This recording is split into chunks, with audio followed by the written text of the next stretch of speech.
នៅក្នុងកម្មវិធីបុណ្យគម្រប់ខួប7ថ្ងៃដែលបុណ្យនេះកើតឡើងដោយអំណាចសទ្ធាជ្រះថ្លារបស់លោកស្រីភីកញ្ញាត្រូវជាភរិយានៃសពលោកមុនបូរានិងភរិយាព្រមទាំងបុត្រត្រូវជាប្អូនលោកស្រីសោមប៊ុនណាដានីនិងស្វាមីព្រមទាំងបុត្រអ្នកស្រីវាសនាស្រីមុំព្រមទាំងបុត្រកុមារីប៊ុនណាសមាវតីត្រូវជាកូនកុមារីប៊ុនណាវឌ្ឍនៈសុខីត្រូវជាកូនបានរួមសាមគ្គីគ្នាធ្វើពិធីបុណ្យនេះជាកិច្ចតេខេណានុបទានឧទ្ទិសកុសលជូនទៅដល់ឧបាសកសោមប៊ុនណាដែលបានទទួលមរណភាពនៅថ្ងៃសៅរ៍13កើតខែកដឹកឆ្នាំកុលឯកស័កពុទ្ធសករាជ2563ត្រូវនឹងថ្ងៃទី9ខែវិច្ឆិកាឆ្នាំ2019កម្មវិធីបុណ្យនេះគឺប្រារព្ធធ្វើនៅគេហដ្ឋានរបស់លោកស្រីភីកញ្ញាដែលស្ថិតនៅភូមិព្រៃស្វាយសង្កាត់ចោមចៅខណ្ឌពោធិ៍សែនជ័យរាជធានីភ្នំពេញ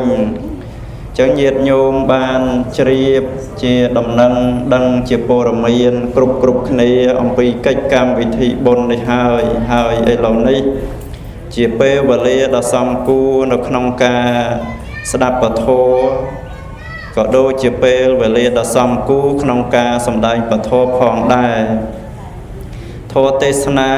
សម្ដែងថ្ងៃនេះគឺជាប់តាក់ទងជាមួយនឹងកម្មវិធីបុណ្យគម្រប់ខួប7ថ្ងៃនឹងខ្លះជាប់តាក់ទងទៅនឹងដាពឹស្ដាដែលញោមបានរៀបចំមើលមានផ្លែឈើមានអីសពគ្រប់បែបយ៉ាងសម្រាប់ពឹស្ដាថ្ងៃស្អែកបច្ចៈខ្លីអត្តន័យក្នុងពធហ្នឹងដើម្បីក្រន់ជាកតិជាគំនិតឲ្យញាតិញោមបានពិចារណាបានកើតកើនចម្រើននៅប្រាជ្ញាថាតើយើងគួរធ្វើបុណ្យហ្នឹងយ៉ាងណាទៅវាបានបុណ្យច្រើនណាធ្វើបុណ្យហ្នឹងយ៉ាងណាទៅបានបុណ្យហ្នឹងវាច្រើនទៅអញ្ចឹងដើម្បីបានជាបុណ្យជាកុសលច្រើនហើយឧទ្ទិសជូនទៅដល់បុព្វការីជនរបស់យើងនឹងទៅបានវាទល់តែយើងនឹងធ្វើបុណ្យប្រកបទៅដោយបញ្ញាធ្វើបុណ្យប្រកបទៅដោយបញ្ញាមានទាំងសទ្ធាមានទាំងបញ្ញាសទ្ធាប្រែមកថាការជឿពាក្យថាការជឿមួយម៉ាត់នេះគឺការមានជំនឿជឿជាក់ប្រកបមកដោយការយកចិត្តទុកដាក់ដោយសេចក្តីជ្រះថ្លាដោយពេញចិត្តជឿជាក់លើខ្លួនឯងជឿជាក់នៅអ្វីដែលខ្លួនឯងបានធ្វើថាកាលណាបើយើងធ្វើអញ្ចឹងទៅវាពិតជាមានប្រយោជន៍ពិតជាបានផលប្រយោជន៍ប្រកបមែនអញ្ចឹងការដែលមានសទ្ធាហ្នឹងគឺយើងមានជំនឿជឿជាក់ខ្លួនឯងវាមានភាពក្លាហាននៅក្នុងហ្នឹងអត់មានសេចក្តីភ័យព្រួយបារម្ភតក់ស្លុតរន្ធត់អញ្ចេះអញ្ចោះអត់ទេគឺមានសភាពក្លាហានដោយមានជំនឿប្រកបបជាក្នុងចិត្តហ្នឹងជឿជាក់ថាធ្វើទៅវាប្រកបជាបានមែនដាំដំណាំប្រកបជាបានផលដាំស្រូវប្រកបជាបានផលនាពេលខាងក្រោយអញ្ចឹងធ្វើបុណ្យហ្នឹងអញ្ចឹងដែរទី2បញ្ញាការត្រេះរិះការពិចារណាការយល់ដឹងនៅកិច្ចកម្មវិធីកិច្ចអ្វីដែលគួរធ្វើអ្វីដែលមិនគួរធ្វើព្រោះបុណ្យនេះញាតិញោមព្រះសម្មាសម្ពុទ្ធព្រះអង្គសម្ដែងថាចេតនាគឺជាតួបុណ្យចេតនាហ្នឹងគឺជាទឹកចិត្តរបស់យើងកាលណាបើយើងមានទឹកចិត្តល្អមានចេតនាល្អសេចក្តីល្អចេញអំពីចិត្តហើយបុណ្យកើតឡើងបុណ្យហ្នឹងគឺសំដៅយកសភាវៈដែលជំរះដុសខាត់សម្អាតចិត្តឲ្យស្អាតឲ្យល្អឲ្យផូរផង់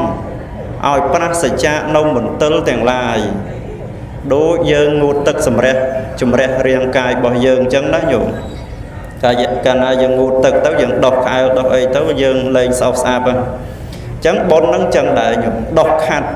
នៅបាបអកុសលក្នុងចិត្តពីមុនមកធ្លាប់គិតមិនល្អស្រាប់តែយើងបានចេះធ្វើសេចក្តីល្អមក dương cất lọ là vinh vì môn mau để dây mình lọ ấy lâu đấy dương đô vì ca để dây mình lọ mau để dây lọ vinh vì môn mau dương tay để thưa cách ca nghe mình lọ bên đấy dương thưa cách ca nghe lọ trầm trầm làm vinh nâng ai cứ chỉ ca nghe bốn ca nghe của sao là hao ta ca nghe sự trở đất nó hãy bốn đi miền an lục hiệp thung thê nè thưa ai mà nuôi dương thay thô thưa ai mà nuôi dương pung pu nhiều đời xa tại bồn rồi sân bà dương ăn miên bồn thế dương mình thay thô mình pung pu thế mấy bàn thà bồn nắng chui thưa ở dương nắng thay thô tờ bàn atma ute ho rương môi nâu samai puttaka miên niên mà nè nốt nhung niên nắng cứ chỉ nè cây cro cầm san tu rồi cọt thế ruột nâu chỉ môi và mây rồi bọc con ấy to là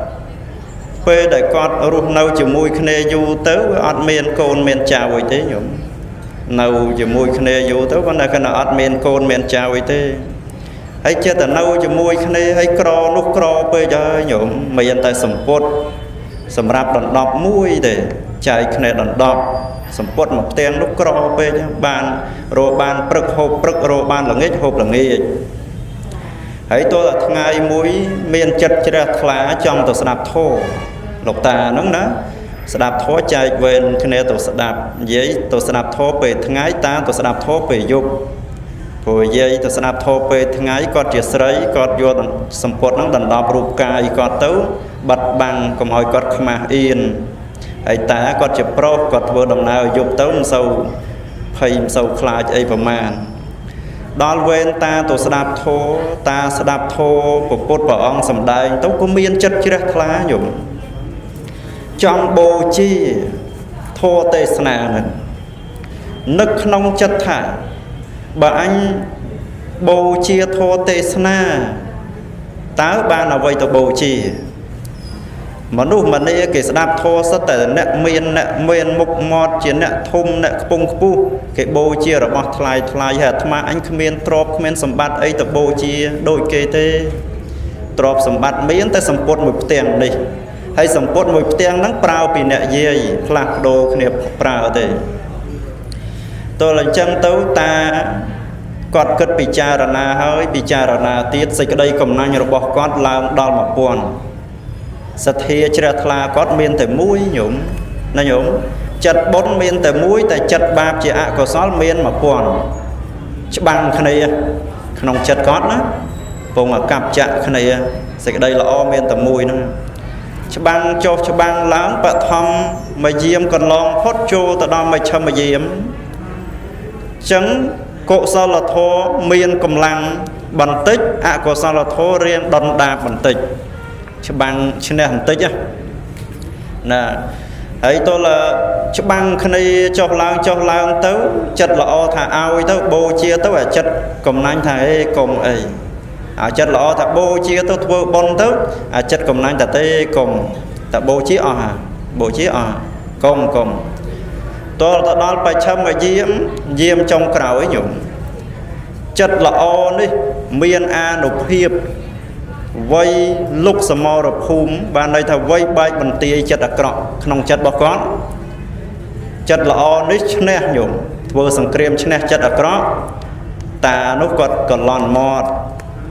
mót đó nhung chị tăng mê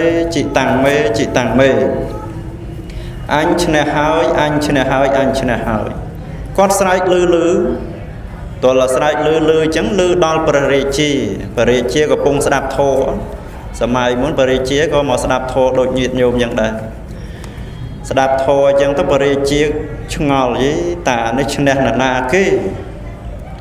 anh tôi cho ban nô sầm mò rồi phú mò rọp rồi đòn mình đá chanh đợt nào thì anh mình đá hiên một sợi lô là chẳng phóng cho ta nó chung đen là cái ban màu hiên sợi ấy cái đây cần đa chầm nâu mà hà chun mốc của ông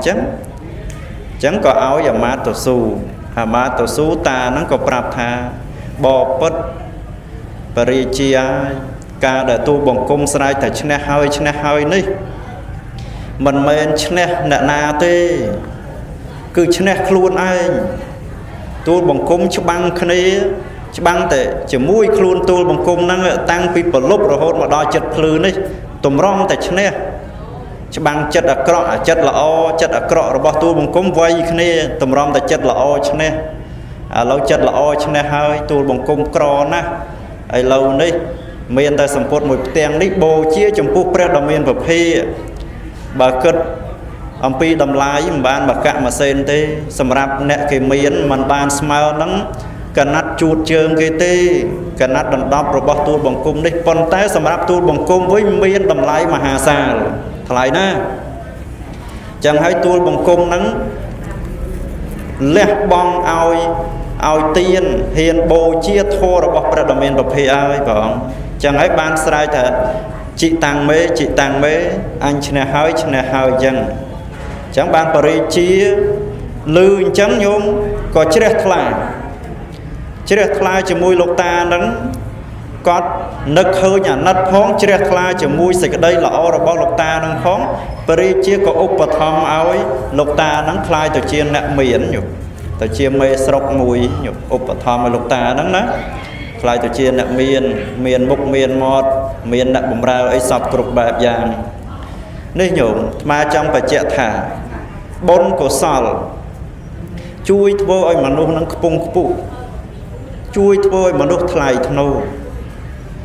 ញាតិញោមគិតពិចារណាមើលមនុស្សទោះបីជាមានបុណ្យស័ក្តិយុស័ក្តិប៉ុណ្ណាក៏ដោយប្រសិនបើប្រព្រឹត្តធ្វើនៅអំពើអាក្រក់អត់ថ្លៃថ្នូរទេគេអត់គោរពទេគេគោរពតែមាត់តែចិត្តគេមិនគោរពទេគេគោរពនៅតែខាងមុខព្រោះគេខ្លាចអំណាចតែគេមិនគោរពទេព្រោះអត់មានគុណធម៌ណាញោមណាប៉ុន្តែមនុស្សទោះបីក្រខ្សត់យ៉ាងណាក៏ដោយតែគេមានគុណធម៌គេធ្វើតែសេចក្តីល្អក៏នៅតែមានអ្នកដតីដំកង់ដំកើក៏នៅតែមានអ្នកដតីឲ្យតម្លៃនៅតែមានអ្នកដតីគេគោរពបូជាឃើញទេណាញោមអញ្ចឹងបុណ្យនេះសេចក្តីល្អដែលញោមធ្វើនេះជួយឲ្យញោមកុំថ្កើងរុងរឿងថ្លៃថ្នូរខ្ពង់ខ្ពស់អញ្ចឹងយើងត្រូវធ្វើបុណ្យដោយបញ្ញាបុណ្យដោយបញ្ញាបុណ្យយ៉ាងម៉េចញោមទ្រព្យសម្បត្តិដែលញោមរកបានមកលំបាកណាស់ហត់ណាស់នឿយណាស់ខ្វល់ខ្វាយគ្រប់ពេលគ្រប់វេលាណាញោមតម្រុំតែបានប្រាក់នឹងមកតម្រុំតែសន្សំបានពេលដែលបានប្រាក់នឹងមកហើយប្រសិនបើយើងចេះប្រើប្រាស់ប្រាក់នឹងឲ្យកើតជាប្រយោជន៍សម្រាប់ខ្លួនឯងសម្រាប់អ្នកដទៃសម្រាប់សង្គមទៅបានទ្រព្យសម្បត្តិនឹងមានតម្លៃមហាសាលមានតម្លៃណាស់ខ្លួនយើងក៏មានតម្លៃអ្នកដទៃក៏បានទទួលសេចក្តីថ្លៃថ្នូរពីយើងផងដែរប៉ុន្តែប្រសិនបើយើងខំប្រឹងរកទ្រព្យនឹងបានច្រើនហើយតែបែរជាចំណាយទ្រព្យសម្បត្តិនឹងទៅរឿងផ្លូវអកុសលវិញអាហ្នឹងគេហៅថាការចំណាយខុសចំណាយអត់បានប្រយោជន៍អត់បានបុណ្យណាញោមដល់តើណាញោមមានញោមតាម្នាក់ហ្នឹងគាត់កាលនៅរស់ណាញោមគាត់ប្រាប់កូនគាត់ថាកូនហើយកូនឲ្យឃ្លាននំដល់ហើយកូនឃ្លានអានំស្អីគេភីសាគេណាញោមឃ្លានភីសាហ្នឹងលើសូគេផ្សាយថាហ្នឹងឆ្ងាញ់ចង់ដាក់អាហ្នឹងមួយផ្លែកមាត់ហើយកូនមានណាញោមកូនមិនមែនក្រទេកូនគាត់មានទ្រព្យសម្បត្តិច្រើនគាត់ថាឪហើយខ្វះគ្មានពេលទំនេរទេឪគ្មានពេលទំនេរទេចាំថ្ងៃនេះថ្ងៃនោះអញ្ចឹងទៅណាចាំអាទិត្យក្រោយចាំកូនសម្រាកកូននាំឪទៅញ៉ាំទៅពិសាហើយឪចិត្តតែចាំមើលកូននឹកឃើញតែកូនរវល់នោះមួយអាទិត្យហើយមួយអាទិត្យទៀតមួយអាទិត្យហើយមួយអាទិត្យទៀតចុះគាត់ចាស់ហើយញោមគាត់ទ្រាំមិនបានគាត់ឈឺញោមហើយកូនឆ្លើយថាអត់ពេលឃើញទេណាញោមហើយបើគិតថាហាងវានៅមិនឆ្ងាយទេពីផ្ទះគាត់ជិះតែ5នាទីអីដល់មិនអញ្ចឹងណាញោមទេតែទូរស័ព្ទកំងគេយកមកឲ្យដល់តែគាត់អត់ពេល គាត់អត់ពេលហើយតែអូឈឺធ្ងន់គាត់ទៅពេទ្យមហេតុហើយញោមហូបអីលេងចូលហើយដាក់មួយម៉ាត់ចូលមួយម៉ាត់ចេញមកវិញដាក់ទឹកមួយក្អឹកចូលមួយក្អឹកមកវិញចេញមកវិញណាញោមដល់ពេលហ្នឹងកូននឹកឃើញបំណងរបស់ឪនឹកឃើញថាកាលដែលឪគាត់នៅផ្ទះគាត់ចង់ហូបភីសាចឹងហើយកូនហ្នឹងក៏ជិះម៉ូតូជិះរថយន្តរបស់គាត់ហ្នឹងទៅទិញភីសាមកឲ្យឪណាញោមហើយមកដល់ថាឪហើយឪចូលចិត្តភីសាឪប្រាប់កូនយូរហើយឥឡូវកូនមានពេលវេលាកូនទិញមកជូនឪសូមឪភីសាចុះឪហូបកើតទេញោមកើតទេសូមបីតែទឹកមួយក្អឹកដាក់មួយម៉ាត់ចូលមួយម៉ាត់ចេញមកវិញទៅហើយហ្នឹងកុំថាឲ្យភីសាណាញោមទឹកមាត់លេបមិនទាំងចូលផងហ្នឹងឃើញណាញោមការចំណាយទ្របរបៀបហ្នឹងត្រូវទេញោមត្រូវទេអត់បានបុណ្យទេញោមណាញោមណាហ្នឹងហើយដែលថាចំណាយត្រូវណាពេលដែលបំពង់កឪនៅឈរបំពង់កម្ដាយនៅឈរទេគាត់ត្រូវការអីនាំគាត់ទៅហូបទៅកុំគិតថាអត់ពេលណាញោមណាអ្នកខ្លះអត់មានពេលជាមួយឪពុកម្ដាយក្រុមគ្រួសារទេតែមានពេលដើរលេងមានពេលប៉ាវគេមានពេលសម្រាប់មិត្តភ័ក្តិតែអត់មានពេលសម្រាប់គ្រួសារថាអីមិនឲ្យមានពេលសម្រាប់មិត្តភ័ក្តិមិនកិច្ចការងាររកស៊ីថារកស៊ីវាជារឿងផ្សេងដើរលេងវាក៏ជារឿងផ្សេងដែរតែគ្រួសារក៏ជារឿងមួយផ្សេងដែរឃើញទេណាញោមមានពេលសម្រាប់អ្នកដតីតែអត់មានពេលសម្រាប់ក្រុមគ្រួសារមានពេលសម្រាប់អ្នកដតីសម្រាប់អ្វីផ្សេងទៀតតែអត់មានពេលសម្រាប់ឪពុកម្ដាយគួរឲ្យស្ដាយណាញោមពេលដែលយើងជួបបញ្ហាពិតប្រាកដអ្នកដែលជួយយើងពិតប្រាកដគ្មានអ្នកណាក្រៅពីក្រុមគ្រួសារឪពុកម្ដាយយើងទេមែនទេញោមមែនទេឈឺយប់ប្រលប់គ្មានអ្នកណាខ្វាយខ្វល់យើងជាងបងប្អូនក្រុមគ្រួសារឪពុកម្ដាយកូនចៅយើងទេអញ្ចឹងត្រូវមានពេលវេលាខ្លះសម្រាប់ពួកគាត់ឲ្យគាត់បានសេចក្តីសុខមានសុភមង្គលកុំឲ្យគាត់មានអារម្មណ៍ថាឯកោឲ្យគាត់មានភាពកក់ក្ដៅប៉ុន្តែអាត្មានិយាយនេះមិនមែនថាទូទៅទេតែគណៈមានពេលខ្លះអាត្មាបានឃើញអញ្ចឹងក៏លើកយកមកនិយាយជាឧទាហរណ៍ឲ្យញាតិញោមពិចារណាអញ្ចឹងបុណ្យហ្នឹងគឺត្រូវធ្វើឲ្យមានបញ្ញាចង់បញ្ជាក់អញ្ចឹងណាញោមធ្វើឲ្យមានបញ្ញាធ្វើឲ្យមានប្រយោជន៍បើយើងធ្វើហើយវាអត់មានប្រយោជន៍អត់មានបញ្ញាមិនធ្វើទេនាំតែខាតពេលវេលាញាតិញោមគិតមើលដោយកូនតាហ្នឹងការដែលឪនៅរូបការដែលឪហ្នឹងអាចហូបបានអត់មានពេលវេលាទិញឲ្យគាត់តលពេលគាត់ឈឺមិនក៏មានពេលវេលាមួយថ្ងៃពីរថ្ងៃហើយទិញឲ្យគាត់ពិសាបានឃើញទេញោមណែយើងគូពិចារណាណាចឹងធ្វើបុណ្យឲ្យមានបញ្ញាចឹងបុណ្យនៅក្នុងថ្ងៃនេះគឺជាបុណ្យដែលញាតិញោមធ្វើមានគោលបំណងប្រាថ្នាឧទ្ទិសទៅឲ្យលោកអ្នកដ៏មានគុណដែលបានស្លាប់បាត់បង់ជីវិតទៅ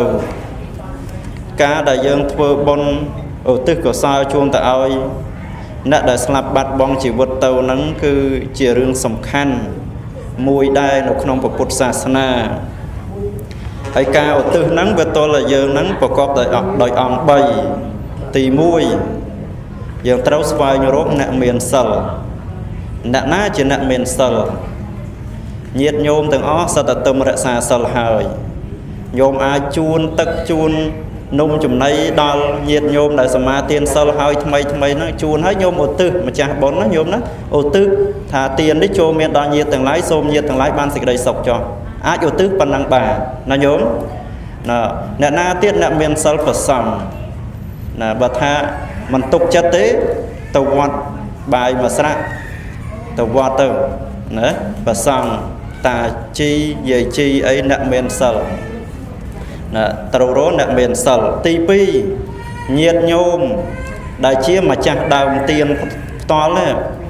ត្រូវមានតីវត្ថុដ៏សំគួរហើយយកទៅជូនទៅប្រគេនអ្នកមានសិលទាំងអស់ហ្នឹងណាញោមណាជូនប្រគេនហើយតាំងចិត្តឧទ្ទិសឲ្យចំឈ្មោះក្តីមិនចំក្តីអ៊ីទាំងណូទានណាំង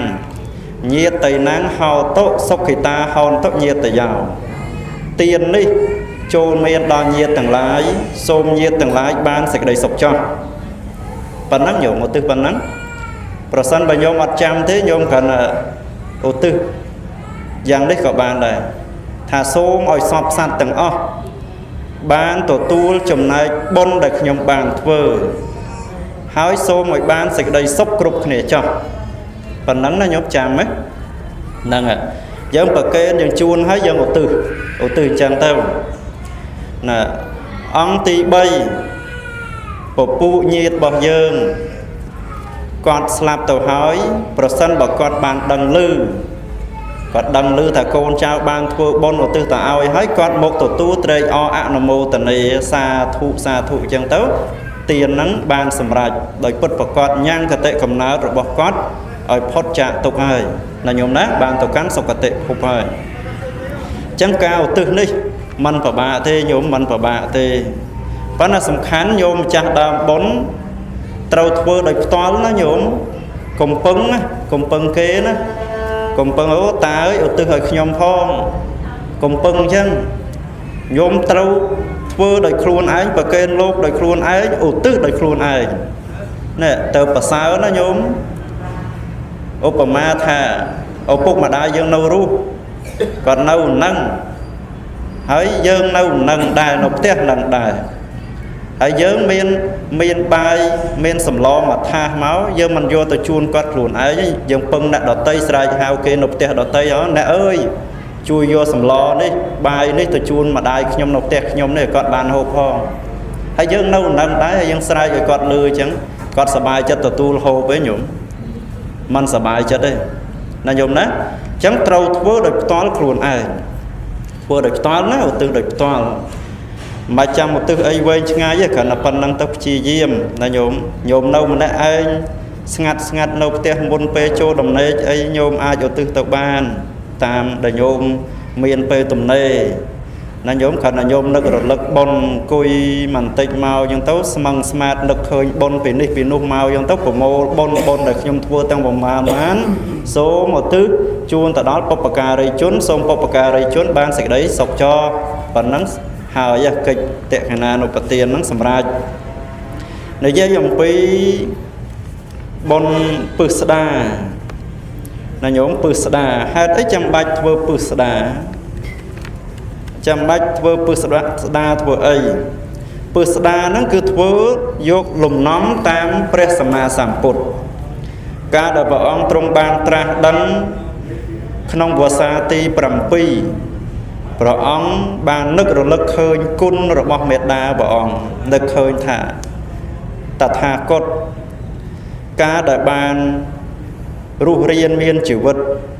ដែលបានសាងភ្នោះបានត្រាស់ដឹង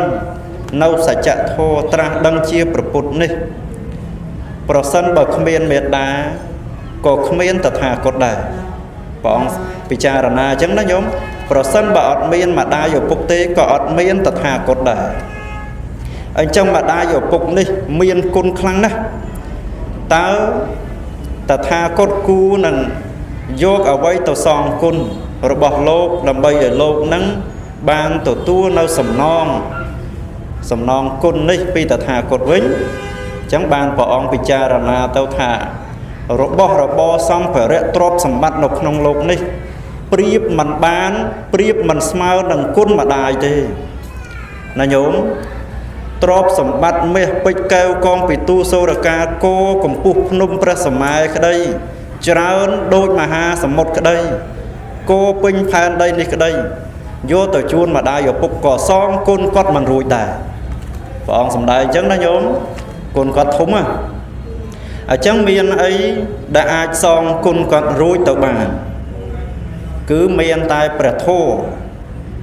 ដែលសំដែងទៅហើយញ៉ាំងឲ្យគាត់ត្រេកអរញ៉ាំងឲ្យគាត់បានរួចចាកទុក្ខបានសម្រេចព្រះនិព្វានទៅអាចសងគុណគាត់រួចទ្រព្យសម្បត្តិក្រៅពីហ្នឹងសងមិនរួចទេតែអាចប្រើពាក្យមួយថាតបគុណអាហ្នឹងបានណាញោមណាតែប្រើពាក្យថាសងទោះធ្វើយ៉ាងណាឲ្យគាត់រួចចាកទុក្ខទៅឈ្មោះថាសងរួចអញ្ចឹងព្រះអង្គក៏យកធម៌ដែលព្រះអង្គបានត្រាស់គឺព្រះអភិធម្មទាំង7គម្ពីរដែលព្រះសង្ឃសូត្រថ្ងៃស្អែកហ្នឹងណាញោមទាំង7គម្ពីរហ្នឹងយកទៅសម្ដែងប្រោសពុទ្ធមេត្តានៅឋានតាវតឹងមេត្តាព្រះអង្គបានប្រសូតព្រះអង្គតែ7ថ្ងៃទេញោមប្រសូតបាន7ថ្ងៃមេត្តាសោយទីវង្គតស្លាប់ទៅណាអញ្ចឹងព្រះអង្គបានបាវដោះម្ដាយព្រះអង្គហ្នឹង7ថ្ងៃទេណាញោមហើយប្រសិនយើងវិញមិនស្រួលគិតថាកូននឹងចង្រាយើងមិនដឹងណាញោមហ្នឹងមិនស្រួលទេណាហ្នឹងប៉ុន្តែប្រសូតព្រះអង្គមកបាន7ថ្ងៃមេត្តាសោយទីវង្គតអញ្ចឹងព្រះអង្គបានរស់នៅជាមួយម្ដាយ7ថ្ងៃនៅព្រះអង្គតាមសងគុណដល់ម្ដាយរបស់ព្រះអង្គរហូតដល់ឋានតាវតឹងណាញោមមិនធម្មតាទេតើព្រះអង្គយកព្រះអភិធម្មទៅសម្ដែង90ថ្ងៃមនុស្សយើងញោម3ខែមនុស្សយើងតែប្រមាណនាទីឋានទេវតាទេតិចមួយហ្នឹងឋានគេណាតែឋានយើងនេះ3ខែសម្ដែងធម៌ចប់ព្រះអភិធម្មទាំង7គម្ពីរទេវតាដែលនិមិត្តខ្លួនមកស្ដាប់ធម៌តូចប៉ុនក្របខ្សាច់ចឹងណាបានសម្រេចសោតាបតិផល80កោដទេវតាច្រើនណាស់ហើយសម្រេច80កោដហើយនៅតែពុទ្ធមេត្តាមិនតាន់សម្រេចធម៌ពេលហ្នឹងបានព្រះអង្គពិចារណាថាហេតុអីបានជាមេត្តាតថាគតមិនតាន់សម្រេចធម៌មេត្តារវល់តែមានការជាប់ជំពាក់ញោម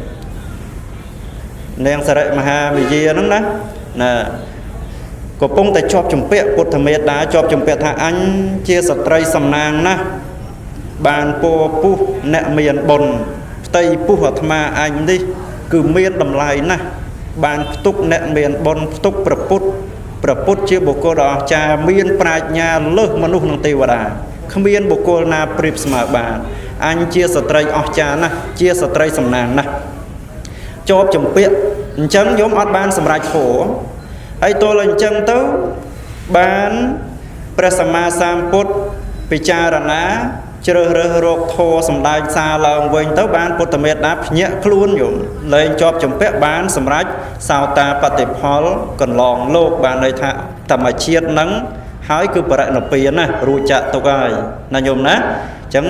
ញាតិញោមធ្វើបុណ្យហ្នឹងគឺលំនាំតាមព្រះពុទ្ធព្រះអង្គយកព្រះធម៌អភិធម្មហ្នឹងទៅតបគុណមេត្តានៅឋានតាវតឹងយ៉ាងនឹងឯងសូមអនុមោទនី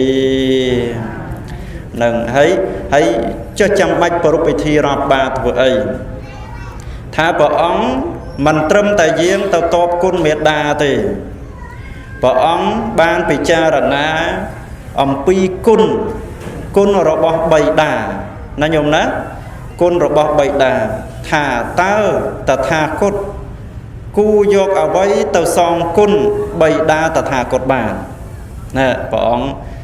ពិចារណាឃើញសពគ្រប់បែបយ៉ាងហើយបានព្រះអង្គពិចារណាទៀតថាឧបនិស្ស័យរបស់បិតាតថាគតគឺសំគូដល់តថាគតយាងទៅបិណ្ឌបាតដើម្បីប្រោសប្រទានពធញ៉ាំងភិក្ខុសង្ឃដែលជាព្រះអរហន្តទាំងឡាយបានទទួលអាហារភោជនអំពីបិតាតថាគតអញ្ចឹងបានព្រះអង្គនាំភិក្ខុទាំងឡាយដែលជាព្រះអរហន្តហ្នឹងធ្វើដំណើរទៅនគរព្រះពុទ្ធបិតាព្រះពុទ្ធបិតាឃើញអញ្ចឹងក៏ជ្រះថ្លាញោមក៏នាំពលសេនាទាហានរាប់បាតប្រគេនចង្ហាន់ដល់ព្រះសម្មាសម្ពុទ្ធនិងព្រះភិក្ខុសង្ឃដ៏ច្រើនអង្គញោមបានស្ដាប់ធម៌ព្រះអង្គក៏បានសម្រេចធម៌ទៅណាញោមស្ដាប់តនេះញោមអញ្ចឹងបានថ្ងៃស្អែកហ្នឹងយើងចាំបាច់ត្រូវប្រពៃពិធីរាប់បាតហើយនិមន្តព្រះសង្ឃសូត្រពិស្ដាទៀតគេណាញោមណាគឺដើម្បីតបគុណដល់មេត្តាបិតារបស់ផងយើងទោះបីជាគាត់នៅរស់ក្តីគាត់ស្លាប់ទៅហើយក្តីយើង ធ្វើបុណ្យហ្នឹងឧទ្ទិសទៅឲ្យអ្នកស្លាប់ផងអ្នកដែលនៅរស់ហ្នឹងយើងចែកបុណ្យគាត់ណាញោមណាណាសូមលោកឪពុកអ្នកម្ដាយសូមទទួលបុណ្យរបស់កូនផងអញ្ចឹងទៅបើគាត់នៅរស់ណាញោមហើយបើគាត់ស្លាប់ទៅយើងឧទ្ទិសឲ្យគាត់ទៅប៉ុន្តែបើគាត់បានមកចូលកម្មវិធីបុណ្យយើងដួសបាយមួយចានមកយើងជួនញោមអាចារ្យឲ្យរាប់បាតមុនយើងព្រោះគាត់អ្នកដឹកនាំណាជួនគាត់ឲ្យរាប់បាតមុនយើងហើយយើងថ្វាយបង្គំឪពុកម្ដាយយើងដែលនៅរស់នេះដួសបាយជូនគាត់បបពុតលោកឪពុកកូនបានដួសបាយនេះជូនលោកឪពុករាប់បាតឃើញណាញោមណាជូនគាត់ឲ្យរាប់បាតតាមក្រោយញោមអាចារ្យហើយបន្ទាប់មកយើងរាប់បាតហូហើយអញ្ចឹងទៅណែអាហ្នឹងកិច្ចដែលយើងត្រូវធ្វើបុណ្យថ្ងៃស្អែកហ្នឹងព្រឹកស្អែកហ្នឹងណាញោមហ្នឹងអញ្ចឹងញាតិញោមជ្រាបប៉ុណ្ណឹងអញ្ចឹងដើម្បីឲ្យឪពុកម្ដាយរបស់យើងគាត់បានសេចក្តីសុខសេចក្តីចម្រើនបានបុណ្យបានកុសលព្រះពុទ្ធព្រះអង្គសម្ដែងថាត្រូវមានធម៌4សទ្ធាសម្បត្តិអាត្មាបច្ចៈសង្ខេបត្រូវញ៉ាំងម្ដាយឪពុករបស់យើងឲ្យមានសទ្ធាបើម្ដាយឪពុកយើងអត់ចេះជឿបុណ្យជឿបាបអត់ចេះជឿផលកម្មអីទេយើងធ្វើយ៉ាងណាឲ្យគាត់នឹងចេះជឿបុណ្យជឿបាបជឿល្អជឿអាក្រក់ណាញោមណាដឹកនាំគាត់ឲ្យគាត់មានសទ្ធាជ្រះថ្លាធ្វើបុណ្យធ្វើកុសលណែហ្នឹងគឺជាកាតព្វកិច្ចរបស់កូនប្រសិនបើឪពុកម្ដាយយើងគាត់មិនតាន់មានសិលគាត់នៅប្រព្រឹត្តធ្វើនៅអំពើមិនល្អផ្សេងមានហូបសូរាមានអីជាដើមអញ្ចឹងទៅយើងកូនចៅប្រុសស្រីទាំងអស់គ្រប់គ្នាហ្នឹងយើងជួយដាស់តឿនគាត់ថាលោកឪពុកហើយអ្នកម្ដាយហើយចាស់ហើយលោកឪពុកអ្នកម្ដាយឈប់ហូបអាហ្នឹងទៅធ្វើសេចក្តីល្អរក្សាសិលទៅលះបង់អាហ្នឹងចោលទៅព្រោះមិនល្អទេគេមើលងាយអញ្ចឹងណាញោមណាប៉ុន្តែបើយើងជាឪពុកម្ដាយកូនប្រាប់អញ្ចឹងកុំខឹងអទៅសប្បាយចិត្តទៅនឹងឲ្យគាត់មានសិលណាសីលសម្បត្តិចាកៈសម្បត្តិបើគាត់មិនចេះឲ្យទានគាត់មានសេចក្តីកំណាញ់គាត់មិនចេះធ្វើបុណ្យទេដឹកនាំគាត់ឲ្យគាត់ចេះធ្វើបុណ្យដូចអាត្មាបច្ចៈមិញអញ្ចឹងលើកដុសបាយជូនគាត់ឲ្យគាត់រាប់បាតឃើញទេណាញោមហ្នឹងបញ្ញាសម្បត្តិបើគាត់មិនតាន់មានបញ្ញាទេគាត់នៅតែគិតយកតែគំនិតខ្លួនឯងត្រូវគាត់នៅតែគិតស្មុគស្មាញគាត់នៅតែពិបាកចិត្តគាត់នៅតែខ្វល់គាត់នៅតែគិតច្រើនដើម្បីឲ្យគាត់នឹងមានបញ្ញាស្មារតីភ្លឺថ្លាឡើងវិញយើងទៅអញ្ជើញអ្នកដែលមានចំណេះចេះដឹងអ្នកប្រាជ្ញអីយកមកដើម្បីទូមានអប់រំគាត់ឲ្យគាត់នឹងបានមានបញ្ញាមានស្មារតីឡើងវិញបើគាត់ពិបាកចិត្តគាត់តូចចិត្តអីយ៉ាងណាយ៉ាងរអ្នកណាដែលអាចមានអានុភាពនិយាយទៅគាត់ស្ដាប់បានហើយគាត់កែខ្លួនណាញោមណាឲ្យគាត់មានបញ្ញាណាហ្នឹងបើយើងជាកូនចៅយើងមិនអាចប្រាប់គាត់បានមិនអាចនិយាយជាមួយគាត់កើតយើងមានតែរកអ្នកណាដែលមានអានុភាពនិយាយជាមួយគាត់ហើយគាត់ស្ដាប់នឹងឲ្យគាត់មានបញ្ញាស្មារតីចុះបើគាត់មានធម៌នឹងហើយតើយើងគួរធ្វើម៉េចសទ្ធាជ្រះថ្លាគាត់មានសិលក៏គាត់មានសេចក្តីល្អក៏គាត់ធ្វើគ្រប់សពបែបយ៉ាងបញ្ញាក៏គាត់មានចុះយើងគួរធ្វើអីយើងជាកូនបើគាត់មានអស់យើងគួរធ្វើម៉េចយើងត្រូវប្រើធម៌មួយគឺធម៌ឧបត្ថម្ភណាញោមណាឧបត្ថម្ភផ្លូវកាយគាត់មានអស់មែនតែផ្លូវកាយរបស់គាត់មិនសូវល្អគាត់ចាស់ហើយទៅរុនតរីបើគាត់ឈឺព្យាបាលគាត់ឧបត្ថម្ភផ្លូវកាយរបស់គាត់ឲ្យរឹងមាំបើគាត់ចង់ធ្វើដំណើរទៅធ្វើបុណ្យឯណាយើងដឹកនាំគាត់ទៅជួនគាត់ទៅបើយើងគ្មានពេលជួនគាត់ទេរកអ្នកដទៃជួនគាត់ទៅឲ្យលុយគេទៅហើយឃើញទេញោមណាឧបត្ថម្ភផ្លូវកាយចិញ្ចឹមបីបាច់ថែរក្សាទំនុកបំរុងចំណីអាហារភោជនផ្ទះសម្បែងទីកន្លែងរស់នៅឧបត្ថម្ភផ្លូវចិត្តបានន័យថាកុំឲ្យគាត់ពិបាកចិត្តដោយសារយើងកុំឲ្យគាត់កើតទុក្ខដោយសារយើងធ្វើយ៉ាងណាឲ្យគាត់រីករាយឲ្យគាត់សប្បាយឲ្យគាត់មានសេចក្តីសុខផ្លូវចិត្តនេះហ្នឹងគឺជាតួនាទីដែលយើងត្រូវធ្វើគ្រប់គ្នាដើម្បីបានជាបុណ្យជាកុសលហើយក៏ជាសេចក្តីល្អដែលកូនចៅត្រូវធ្វើត្រូវទំនុកបំរុងបំរើតបស្នងគុណដល់ឪពុកម្ដាយយើងផងដែរអញ្ចឹងសូមអនុមោទនា